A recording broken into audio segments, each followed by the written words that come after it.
There is a study sitting in the scientific record that most Americans have never heard of. In 2015, a team of geneticists published what remains one of the most detailed population comparisons ever conducted on the British Isles. They took DNA from thousands of people across England, Scotland, Wales, and Ireland, broke it into 17 distinct genetic clusters, and then did something no one had attempted at that scale before. They compared every one of those clusters against the populations of 10 European countries to find the closest continental match. For the clusters tied to the Scottish Southwest, the exact region that supplied the majority of settlers who would eventually become the Scots-Irish, the expected match was somewhere in northern Germany, or Denmark, or the Low Countries. That is what the migration records suggested. That is what the textbooks said. The match the data returned was not northern Germany. It was not Denmark. The closest genetic relatives of the people who built the American frontier were found along a coastal strip running from northwestern Spain through Brittany and into the western edges of France. A population tied not to the recent past, but to a shared ancient ancestry, stretching back 4,000 years before the first ship ever left Belfast for Philadelphia. This is the story of what that finding means, where it came from, and what it tells you about the bloodline that shaped more of America than any history class ever bothered to explain. To understand what the DNA found, you have to understand who these people actually were, because the name Scots-Irish is itself a compression. It flattens 3 centuries of movement into a single hyphen and asks you not to look too closely at what that hyphen contains. The story begins in 1610. King James I of England, newly crowned and determined to pacify the rebellious Northern Irish province of Ulster, launched what historians now call the Plantation of Ulster. The plan was precise and deliberately colonial. The Crown had confiscated over 500,000 acres of land following the flight of the Earls in 1607, when the last of the great Gaelic Irish lords abandoned their territories rather than submit to English rule. Into that vacuum, James planted Protestant settlers drawn primarily from the Scottish lowlands and the Anglo-Scottish border country. Farmers, tradesmen, riding families who had spent generations raiding across the border. People who were, by long habit, comfortable with violence and deeply suspicious of any authority that tried to tell them where to live. The Montgomery and Hamilton settlements of 1606 in North Down, organized by 2 Ayrshire lairds, were the true beginning of the Ulster Scots story, predating the official plantation itself. By the late 1600s, perhaps 100,000 lowland Scots had settled across Antrim, Down, Londonderry, Tyrone, and Fermanagh, forming a Presbyterian community that remained culturally distinct from both the native Irish around them and the English administrators above them. They stayed for a century. Then the rents rose, the harvests failed, and the Anglican establishment began stripping their Presbyterian churches of legal standing. Between 1717 and the eve of the American Revolution, this community began to leave in numbers that reshaped a continent. They were not one people in any clean sense. They were a sediment, and the DNA would eventually prove it. They came in through Philadelphia. That is the detail most American history books get right, and it is one of the few. The Ulster Scots landed primarily at Philadelphia, Newcastle in Delaware, and the ports of the Chesapeake. They arrived poor, they arrived Presbyterian, and they arrived with a cultural disposition toward the frontier that made the established coastal settlements deeply uncomfortable. The Quaker merchants of Pennsylvania did not want them. The Anglican gentry of Virginia did not want them. And so, partly by choice, and partly by the economic reality, that the good land near the coast had already been claimed by people with more money, they walked south. The road they followed was called the Great Wagon Road.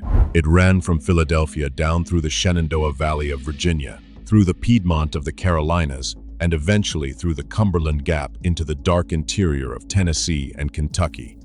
It was the most traveled road in colonial America, and almost no one who learned American history in a classroom was ever taught its name. The pattern was consistent wherever they went. The Scots-Irish settled the frontier. They were the buffer population between the established coastal settlements and the indigenous nations of the interior. They built the log cabin that became the visual shorthand for America itself. They developed the long rifle into a precision instrument. They carried a musical tradition that would eventually become bluegrass and country. And the names that came out of those mountains read like a catalog of American mythology. Their descendants would become presidents: Andrew Jackson, James K. Polk, Andrew Johnson, as well as generals, settlers, and the cultural foundation of much of the rural American South and Midwest. By the first federal census in 1790, the Scots-Irish were the third largest founding population in the new country. What nobody asked at the time was where, exactly, they had come from before Ulster. The DNA, 2 centuries later, had a great deal to say about that question. In March 2015, a paper appeared in the journal Nature that quietly restructured everything geneticists thought they understood about the peopling of the British Isles. It was called The Fine-Scale Genetic Structure of the British Population. The lead authors were Stephen Leslie, Peter Donnelly, and a team of researchers working through the Wellcome Trust Center for Human Genetics at Oxford. They had spent over a decade collecting samples from rural areas of the British Isles, focusing specifically on people whose 4 grandparents were all born within 80 kilometers of each other. The logic was elegant. A quarter of your genome comes from each grandparent. By selecting people whose grandparents were all rooted in the same small area, the researchers were effectively sampling the DNA of 4 generations back, creating a genetic snapshot of Britain in the late 19th century before the great urban migration scrambled everything. What they found astonished them. The samples grouped into 17 distinct genetic clusters that corresponded with extraordinary precision to geographical regions across Britain. The borders of those clusters did not follow modern county lines or administrative boundaries. They followed the ghost outlines of Dark Age kingdoms. The tribal divisions of Gaels, Picts, Britons, and Norse that had defined the island 1,000 years earlier were still readable, faintly but unmistakably, in the DNA of people alive today. When the team compared those clusters to DNA samples from across 10 European countries, the Orkney Islands showed substantial genetic contributions from Norway, consistent with centuries of Norse Viking settlement. The Welsh clusters showed the strongest resemblance to the earliest post-Ice Age settlers of Britain, and the clusters tied to southwestern Scotland, Ayrshire, Galloway, the borderlands that supplied the bulk of Ulster plantation settlers, showed something that pointed not northeast toward Scandinavia, not east toward Germany, but southwest, toward the Atlantic coast, toward an older Europe entirely. To understand why that southwestern signal exists, you have to go back much further than the plantation of Ulster, further than the medieval kingdoms of Scotland and Ireland, further, in fact, than anything most people would recognize as history at all. You have to go back approximately 4,000 years, to a moment geneticists now regard as one of the most dramatic population events in the entire prehistoric record of the British Isles. Ancient DNA shows that the culture that brought Bronze Age technology to Britain was connected to a migration that almost completely replaced the island's earlier inhabitants. The study that established this was published in Nature in 2018, led by Professor David Reich of Harvard Medical School, and it involved DNA extracted from over 400 prehistoric skeletons drawn from sites across Western and Central Europe. What Reich's team found was not a gradual cultural diffusion, it was a replacement. The newcomers replaced approximately 90% of the existing gene pool in Britain in the space of just a few centuries. The people who had built Stonehenge, who had farmed the Neolithic landscape of Britain for 1,000 years, were genetically almost gone by 2000 BC. The people who replaced them are called the Bell Beaker people, named for their distinctive pottery. Their ancestors had mostly come from the Eurasian steppe, moving westward through Central Europe before crossing into Britain. And they carried with them the genetic marker that would eventually become the defining signature of the Scots-Irish and of nearly every population along the Atlantic fringe of Europe. Their arrival coincides with the widespread introduction of the R1b paternal lineage into Western Europe, which today remains the dominant male lineage across the British Isles, reaching its highest frequencies in modern Ireland. The Bronze Age did not just change the technology of Britain, it changed the people, and the people it installed along the western edge of the island carried a genetic connection to the Atlantic coast that 4,000 years of subsequent history never fully erased. The marker the Belgica people carried into Britain and Ireland has a name. Geneticists call it R1b L21. It is most frequently found among males in Ireland, but is also dominant in Scotland, Wales, and Brittany, and present in high frequencies in England and Western France. It is the genetic signature of what researchers have begun calling the Atlantic facade, a connected coastal world that stretched from northwestern Spain up through Brittany, across to Cornwall, into Wales, through Ireland, and north to the Scottish Highlands and Islands. Not a single people, not a single culture, but a genetically linked network of populations that shared the same ancient Bronze Age ancestry and kept trading, raiding, marrying, and moving along those sea lanes for thousands of years after the initial migration. Studies comparing multiple genetic marker systems across Atlantic coastal populations found that Ireland and Western Britain showed a stronger genetic affinity with the Basque region of northern Spain than with much of the rest of Europe. That result surprised researchers when it first appeared. The Basques speak a language unrelated to any other on Earth. They have occupied their corner of northern Spain and southwestern France since before recorded history. They are, in genetic terms, among the most distinct populations in Europe. And yet the DNA of Western Ireland and the Scottish Highlands clusters toward them, not away. The reason is the Bronze Age foundation they share. The Belgica migration that reset the population of Britain came through an Atlantic corridor. The Basques, the Bretons, the Western Irish, the Highland Scots, they are not the same people, but they are downstream of the same ancient source. A study from Trinity College Dublin found that people in areas traditionally identified as Celtic Ireland, Wales, Scotland, Brittany, and Cornwall had more in common genetically with people from the Iberian Peninsula than with populations from Central Europe. This is the older story, buried inside the Scots-Irish genome, before Ulster, before Scotland, before any kingdom whose name appears in a textbook. There was an Atlantic world, and the people who would one day walk the Great Wagon Road into Appalachia were its last great westward carriers. Before I show you the last part, if you want to look at your own results and see where Scots-Irish Atlantic ancestry fits into your bloodline, I put a full 3-volume PDF bundle over at the OriginDNA website. It shows you how to read your raw data and find matches beyond what Ancestry or 2, 3, and me tell you. Link is in the description. But stay right here, because what comes next is the part most people completely miss. In 2012, a geneticist named Jim Wilson at the University of Edinburgh partnered with historian Alistair Moffat to launch a project they called Scotland's DNA. The goal was straightforward: sample the living Scottish population at scale, map the genetic diversity of the country, and produce a picture of what Scottish ancestry actually looked like beneath the surface of surnames and clan histories. What they found was not straightforward at all. The project identified 150 different genetic lines of female ancestry drawn from Europe, Asia, and Africa, and 100 distinct groups of male ancestry from Europe and beyond.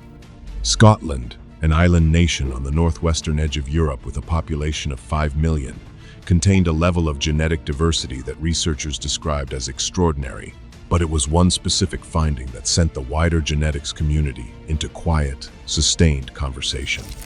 More than 1% of Scottish men were found to be direct descendants of Saharan Berber and Tuareg tribes, belonging to a lineage researchers determined to be approximately 5,600 years old.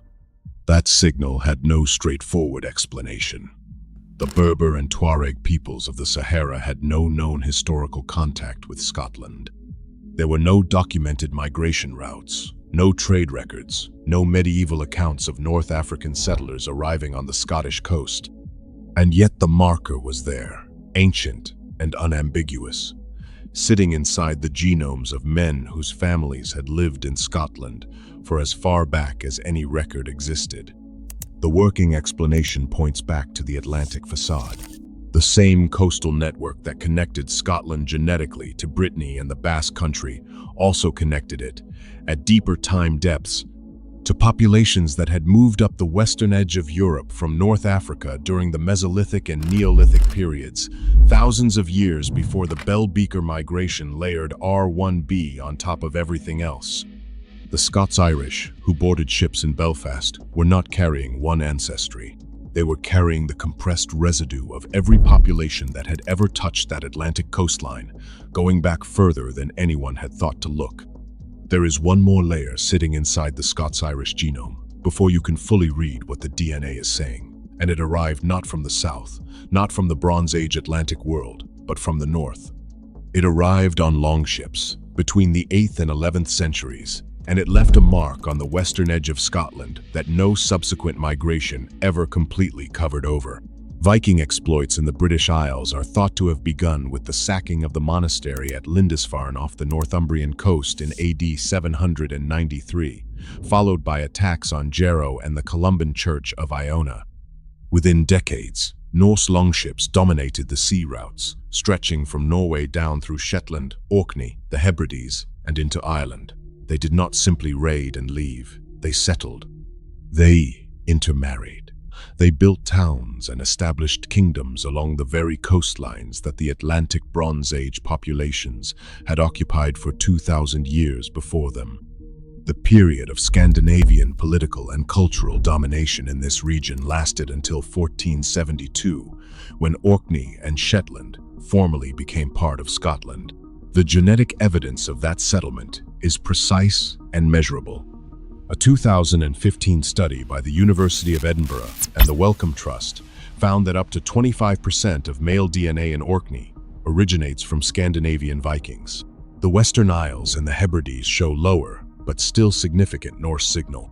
And critically, the southwestern Scottish populations of Ayrshire and Galloway, the exact communities that supplied the bulk of Ulster plantation settlers, show detectable Norse ancestry layered beneath their dominant R1b Atlantic signal. A study connecting the Irish and Scottish genetic maps found strong genetic connections between the Scots and Norse Vikings, and shed light on the Gaelic component that entered the Icelandic gene pool through exactly this western Scottish coastal corridor. This is the Norse layer the Scots-Irish carried to Ulster without knowing it. Not a dominant signal, not enough to show up cleanly on a commercial ancestry test, but present, ancient, and entirely real. When those Presbyterian farming families crossed the Atlantic after 1717, they were not just carrying Scottish and Irish ancestry. They were carrying a North Atlantic genetic system assembled over 1,000 years of Norse-Gaelic mixing along the most storm-battered coastline in Europe. Geneticists have a language for all of this. It is precise, unglamorous, and almost entirely absent from the conversations most people have about ancestry. But if you want to understand what the DNA of the Scots-Irish is actually recording, you need to spend a moment inside that language, because what it describes is not what the textbooks ever suggested. The primary marker carried by men of Scots-Irish descent belongs to the haplogroup R1b-L21. Within the broader R1b family, L21 is often described as the classic marker of indigenous Scottish and Irish ancestry, with its downstream mutations dominating the male lineages of both countries. One of those downstream mutations carries a name that genealogists have attached to a piece of Irish legend. The subclade R1b M222 is often called the Nile of the Nine Hostages marker, named for a 5th century Irish king from whom millions of modern Irishmen are believed to descend. And it spread from the north of Ireland into Scotland along routes that predate the plantation by over 1,000 years. But R1b, L21, itself is older than any Irish king. The haplogroup first emerges in the early Bronze Age in Britain and Ireland, where its earliest confirmed samples begin to appear, with a possible origin point estimated at around 2,600 BC in southwest Britain. That places it firmly in the Belbeca period. The marker did not arrive with medieval Gaelic kingdoms. It did not arrive with the Norse. It did not arrive with any historical migration recorded in any document. It arrived with a prehistoric population movement that restructured the entire genetic landscape of Northwest Europe before writing existed to record it. DNA studies have also revealed that the plantation Scots who arrived in Ireland were themselves a genetically mixed population, with those from North Ayrshire, Renfrewshire, Lanarkshire, and Dumfriesshire carrying ancient Celtic Brythonic ancestry, alongside the dominant Gaelic R1b signal. Layer the Bronze Age foundation. Add the Atlantic coastal connections. Fold in the Norse admixture from the Hebrides and Orkney. Add the Gaelic-Irish signal that re-entered the Scottish southwest during the medieval period. That is what a Scots-Irish Y chromosome is actually carrying. Not one migration, not one people. 1,000 years of layered North Atlantic history compressed into a single biological thread. Here is where the story stops being purely historical and starts being personal. Because if you are one of the tens of millions of Americans with Scots-Irish ancestry, there is a reasonable chance you have taken one of the major commercial DNA tests. And there is an equally reasonable chance that what it told you felt approximately right, but somehow incomplete, like a photograph developed slightly out of focus. The broad shapes were there, the details were not. The reason is architectural. Consumer DNA companies build their ethnicity estimates using reference panels, curated databases of DNA samples from people whose ancestry is well documented in specific regions. They compare your genome against those panels and return a probability-based estimate. The result is not a passport stamp from the past. It is a statistical approximation built from the quality and composition of whatever reference population the company has assembled. And for populations as genetically layered as the Scots-Irish, that approximation has a structural problem. Ireland and Scotland are closely related populations, separated by very subtle genetic differences, and consumer DNA companies themselves acknowledge that these regions can be difficult to separate neatly at the DNA level. When an algorithm encounters a segment of your genome that carries the ancient Atlantic R1b, L21 signal shared equally by Western Ireland, Highland Scotland, Brittany, and the Basque Country, it has to assign it somewhere. It assigns it to whichever modern reference population in its panel is the closest statistical match. Usually that means Ireland or Scotland or a broad Western European category. The deeper Bronze Age signal, the Norse admixture layer, the Atlantic coastal connection to Iberia, none of those have their own category in a pie chart designed to be legible to a general audience. Ancestry's own science team has acknowledged that Scottish people typically receive results split almost evenly between Ireland and Scotland and England and Northwestern Europe, because the underlying DNA does not sort itself neatly along modern national borders.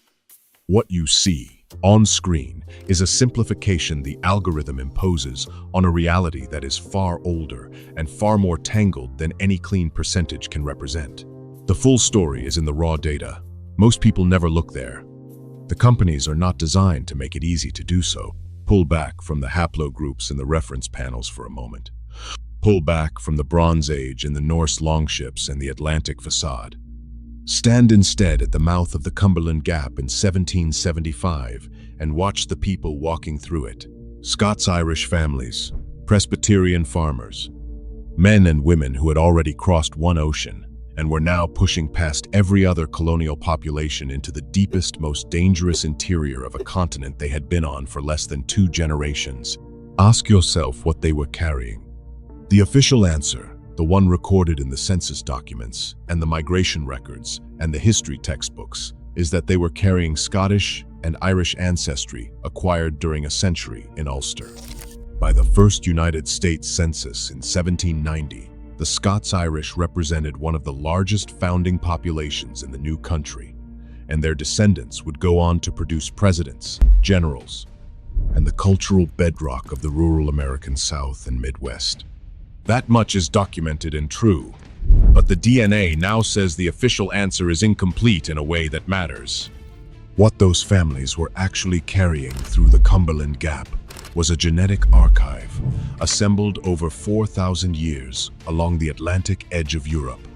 A Bronze Age foundation laid down when the Bell-Beaker people restructured the population of Britain and Ireland before any Celtic language had been spoken there. An Atlantic coastal connection that linked their ancestors genetically to Brittany, to the Basque Country, to the western fringe of Iberia. A Norse layer deposited during 5 centuries of Viking settlement along the Scottish and Irish coasts. A Gaelic-Irish signal that re-entered the Scottish southwest during the medieval period and traveled to Ulster with the plantation settlers. Close relationships with indigenous peoples, often including intermarriage, added yet another layer once they arrived in Appalachia itself. None of that appears in the textbook. All of it is present in the genome. The people who built the American frontier were not a simple people with a simple origin. They were the final expression of a North Atlantic genetic world that had been assembling itself for millennia before anyone thought to write any of it down. The DNA does not simplify the Scots-Irish story. It deepens it in ways that are genuinely uncomfortable for anyone who prefers their history delivered in clean lines and tidy categories. What the research shows, taken together the Bell-Beaker studies, the People of the British Isles Project, the Scotland's DNA findings, the Atlantic facade comparisons, is that the population we have been calling Scots-Irish for 300 years was never a single thing. It was a layered accumulation, a living record of every migration that had ever moved along the western edge of Europe, compressed into the genomes of farming families who crossed the Irish Sea, and then crossed the Atlantic, and then walked 1,000 miles into the American wilderness, carrying all of it without knowing any of it was there. The grandmothers in the Appalachian hollows who told their grandchildren that the bloodline was older than anyone could explain were not speaking folklore. They were speaking a truth the Academy had not yet developed the tools to confirm. The tools exist now. The data is in the record. And what it says is that the story of how America was peopled, the real story, not. The textbook version begins, not at Plymouth Rock or Jamestown, but somewhere on a Bronze Age Atlantic coastline, 4,000 years, before any of those names meant anything to anyone. Your ancestry test will give you a pie chart. The pie chart is not wrong. It is simply not the whole answer. The whole answer is older than the categories the chart was built to contain. And for the tens of millions of Americans who carry this signal in their genome, that older answer has been waiting quietly in the data, exactly where the grandmothers always said it would be. Thanks for watching. Before you head out, don't let your DNA profile just sit there collecting digital dust. Tap the link in the description to download your ebook and finally make sense of it all tonight.